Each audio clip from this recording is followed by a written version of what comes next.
RMN Listen Win Anodan Basket Edition Okay, maayong hapon mga kasama og libot suroy na punta kauban si Radyo Mandudong iri lumusbog alang sa pagtunol o kining ato ang panud-an Basket Edition. Sa may pangalan nato, ma'am?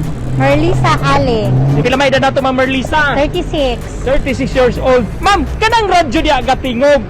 Unsa na nga istasyon ay mo gipaminaw? Armen Davao. Adi ka basta-basta ha, imo yung gipaminaw ang DXD sa Armen Davao. Pero sa dili pa namo itunol, ma'am, kini nga panud-an ato ang putahi mga kasama, binihunang manok.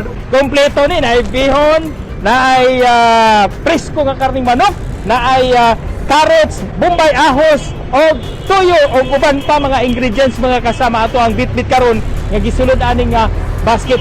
Ma'am, mangutan ako, ngano ganahan man jud ka maminaw og DXD sa Armen Davao? Unsa naa sa DXD? Tungod kay updated sa mga balita ug labot ang ganahan kay ko sa ilang mga drama. Okay, di ka basta-basta. Tungod di ana, dato nang itunol, kini nga to ang panud-an dawata, ma'am, gikan sa DXDC Armen Davao. Sa may mensahe nato, ma'am, sa imo mga kasilinganan dito sa may Spring Valley, Barangay Buhangin. Una pa salamat ani sir og akong ipataawag akong mga silingan nga paminaw gid mo sa DXDC para kamo na pud ang makadawat aning panud-an sa nining basket. Daghang salamat. Shout out ako akong mga parente diya sa Pangalion, Malita, Davao del Sur, Davao Occidental nga si Mariano, Lorena Mariano, si Laurencia Ali, Virginia Masiwil, Jennifer Masiwil, og si Jinjin Masiwil. Hi!